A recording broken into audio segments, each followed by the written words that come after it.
But you can save it as a file. You can double click that file and all your settings are good to go. If you want to enforce somebody, you can apply a template every time you create a new package. That's a way of easing up the process of setting up the sequencer, making sure that everybody makes the right options. Often you have very common options while doing sequencing. This is the way we do it in this corporate environment. This is a way of assisting that. SB1 was especially focused on helping people who hasn't done packaging, and especially people who hasn't done AppV packaging previously. One of the things they also did, apart from changing the graphical user interface, was introduce something they call Package Accelerator. That's just a downloaded file that will assist in creating a package, just to make it easier. There are a couple of ones out there, mostly for Microsoft. I put up a couple of them. We're going to do a default package. If you're a packager, you pretty much know that, oh yeah, I shouldn't have things running in the background because I will capture those as well. You can do a test. So one of the things the sequencer does, if you're not really used to packaging, it will warn you about a bunch of stuff. So before you get started, see if we can do this. It will actually tell you this is not a good idea.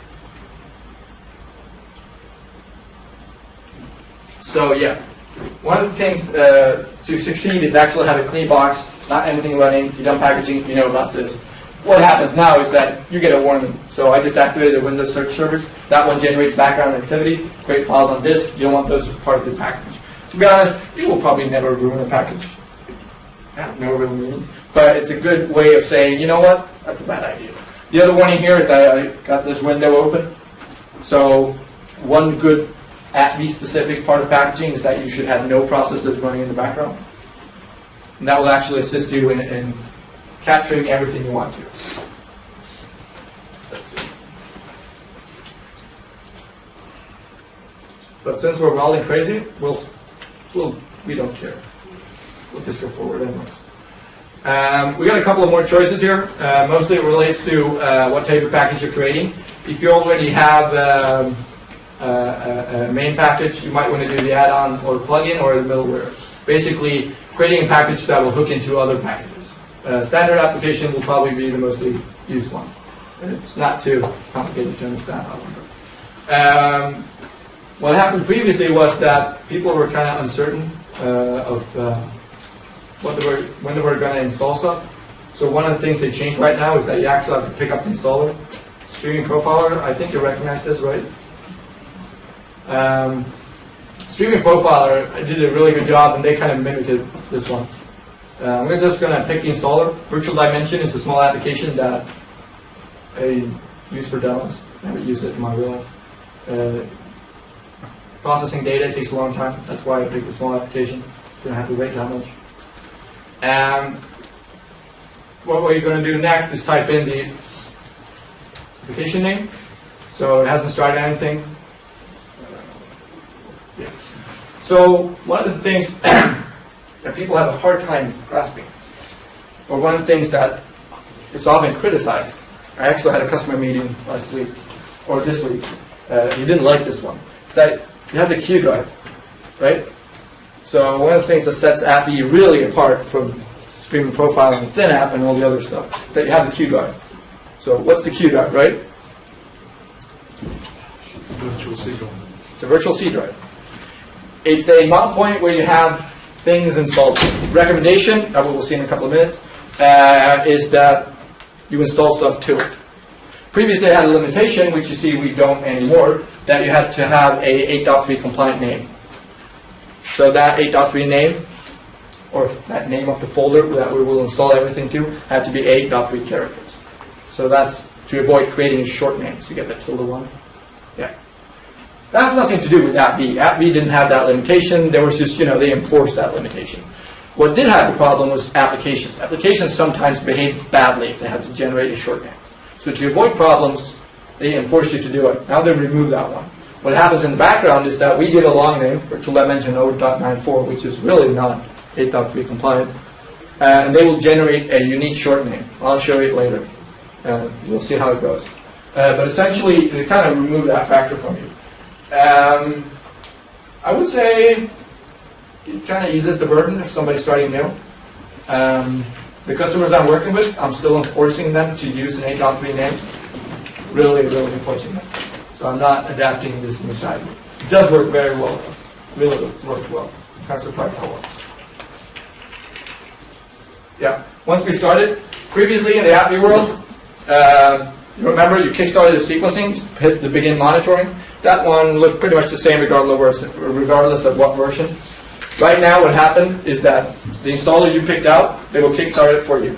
Very much like Citrix, and it's a good thing because people kind of said, okay, I begin monitoring, it's kind of showing stuff, what should I do, what's happening? Should I start now, should I do something else? Is it still working? Another thing is that they pop up this little box. It says, remember, install the specified location. And it gives you the folder name you previously created and tells you this is the best practice. Install the application to this location. So they start by really enforcing all the best practice they had in a white paper that you previously had to read 30 pages on. Now they kind of pop it into your face, right? I would say nowadays, you're pretty much, apart from Office, you can install any way you want to. So nowadays, I don't see it as you have to install to the Q drive. You've got two options, actually. So apart from ThinApp and Citrix Streaming Profiler, you have two ways to install this application. That means if we have a problem, we always have a different way of doing it, right? Fail the first time, try it the other way. We have two options right away of testing how to get an app virtualized. We'll actually deal with the best practices, just for the fun of it. But there's still a performance issue if you're not installing it to the virtualized Q drive, right? No. No? If everything I've never seen it, to redirected- be honest, with all the versions, so I can't say that it goes faster. Okay. I got tons of other stuff, but not that one. Once you're done, you're going to tell, I'm done. I'm finished installing. Just check mark that we actually just enable some Xbox.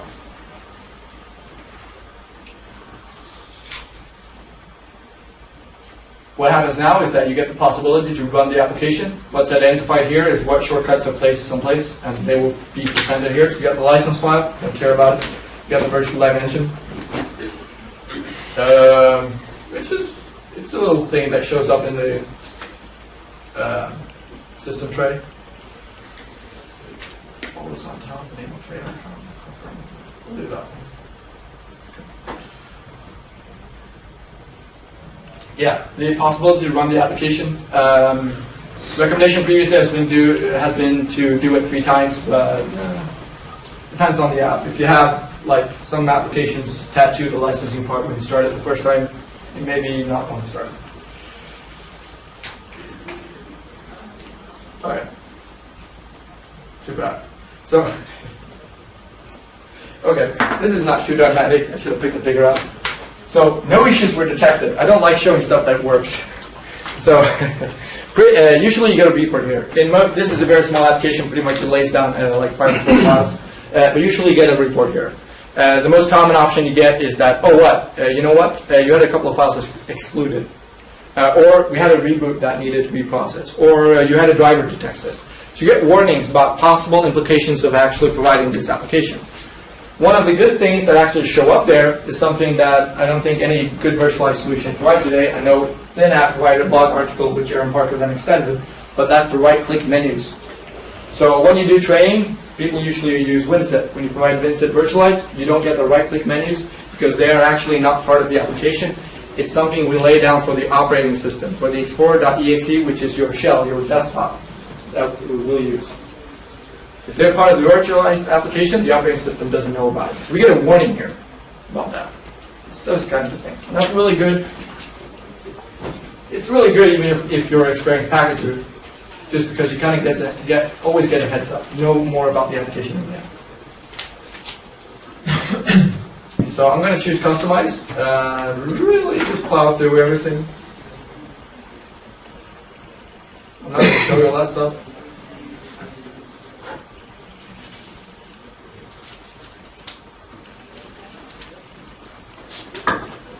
I'm going to show you this one. So the final step is part of configuring the application. You can change all the options in these deployment tabs for the OC editor, all that stuff. But you see the short name rendition? Randomly generated short name that should be unique for your environment. The requirement is still there to be unique. Appy just takes care of it for you. As you saw the wizard, I had the option to stop and just save it. I can do that. I got a package up right away. Or I could continue on and do some other modifications. Maybe I want to clean it up. Now I got a license file, right? I don't need that one. Anybody take a look at the FP1 sequencer, or you did? One guy, 2, 3. All right. That's not too bad. Anyone liking what they're seeing, or it feels that you're getting dumber? Okay, you like it. That's good. I like it pretty much because it pinpoints the traditional issues where you weren't aware if you're not packaging thousands of applications a month. So. I would say it even eases. I do lots of packaging all day with that V, and getting the exclusion list or getting the heads up on lots of stuff like a driver. Usually I just check that manually, but now I just get something saying, hey, you know what? Think about this. So it's presenting information to me as opposed to me going in there and finding stuff. Obviously, I need to. It doesn't solve the problem. It just gives me the heads up. I still have to take a stand on it. What does it mean? Does it mean we can't virtualize? Does it mean we do have a problem? Does it mean I have to modify the packaging technique I've used? I still have to act on it, but I do get presented with the information, as opposed to me having to find it after I've found out about the issue. Yep. One thing we haven't mentioned is support from vendors. One of the things I've found is getting support from vendors. I can virtualize anything, I agree with you. To get support from the vendor is a difference. So how do you tackle that issue? I don't.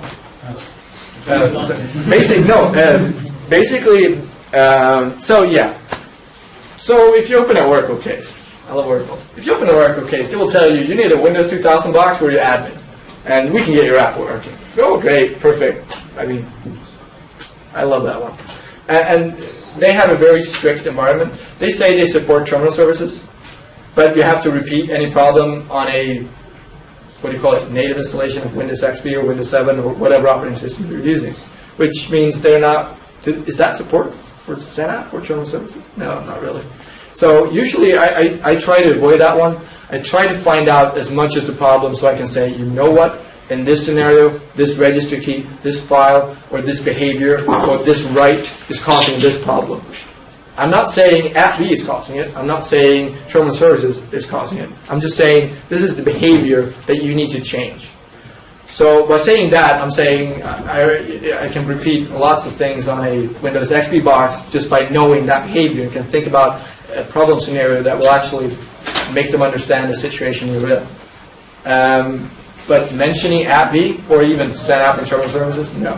Open a support case with a vendor, I just trim down the environment way down and say this is my basic clean install of something.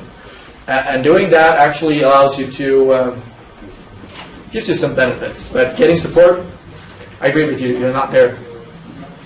There's one attachment, they support app B. There's a couple of others as well. Okay. That's written who supports it. And I'll wait for the day when they deliver a VHD file, which you can plug into your line. That's good. You guys feel a little bit more comfortable? Anything useful? Yeah. Or was it all rubbish? So, before I end off, I seriously got to do this. Need a glass of water? Any further questions before we shut it down? Are you going to post the slide deck? No, I thought about, deleting the file and not handing it out to anyone. Yeah, more water. Need it. Yeah, I'm bending over. I'm going to post it. With your comments? Yeah. Because otherwise it's just a bunch of questions with no answers. Yeah, I got a bunch of comments. I can share them later if you want to see them afterwards as well. Essentially, I just wrote them down because I need something in my head to refer to. The idea for the comment or the questions, Helge Klein did a session in Pub Forum Berlin. He did the FAQ basically on profiles and started out real basic. And I kind of like that idea because you kind of set the ground and then you move forward to more advanced stuff. I didn't see a session yesterday, but I'm hoping that now is the follow-up and you'll dig more into stuff basically. So maybe next time you'll see me and I'll dig deep into it. I gave a suggestion to Alec, oh, you know what, I can do this specific problem, I'll dig into it for 45 minutes. Start out slow, he said. Do the basic stuff and we'll get there later. Okay, good. So yeah. That's good. Question?